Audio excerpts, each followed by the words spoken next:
In 1996, when Bill Clinton was president, there was this moral panic by the Republicans about sex education in our schools. And I realize many of you are not old enough to remember this. This was 30 years ago. But it was real.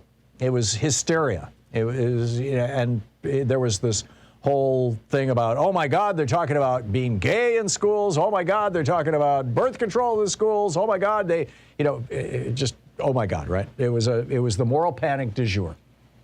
And so I suppose to avoid being branded child abusers or something, the Democrats went along with the Republicans and the Clinton administration, and they passed this law that said that the only kind of education that could be funded at the federal level was abstinence-only education, sex ed. So federal funds couldn't be used to tell children about condoms, for example. Fast forward to 2010. President Obama has been president for 2 years. He pushes through a revamp of that legislation, comprehensive sex education programs. There were two of them. They were called the PrEP program and the TPP program. The PrEP program was Personal Responsibility Education Program. The TPP was the Teen Pregnancy Prevention Program. And what they did was they funded sex education in schools nationwide. Now, some states didn't pick it up.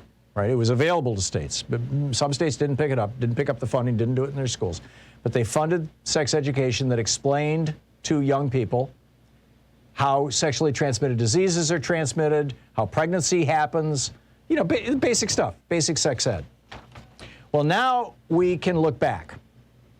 They have done this huge study. This was done by two professors out of New York University, Nicholas Mark and Lawrence Wu, and they looked at what states picked up the funding and then what happened to teenage pregnancies afterwards.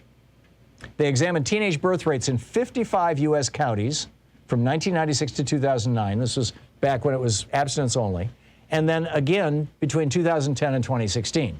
And they compared those 55 counties that took the money with 55 counties with 2,800 counties that didn't take the money. And here's what they found.